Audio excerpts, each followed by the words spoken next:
आईगुल की शादी से आखिर क्या लेना देना है? कसम से मैं नहीं जानती।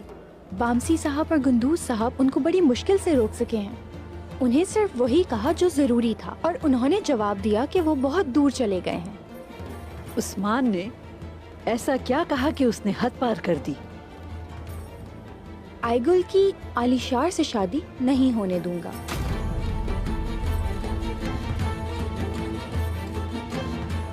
उसने और क्या कहा? और क्या कहेगा? उसके तमाम मसाइल आईगुल से जुड़े थे।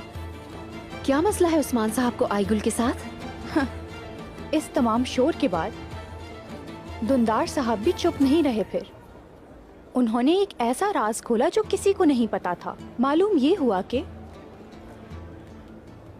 आईगुल का हाथ वो पहले ही उस्मान को दे चुके थे।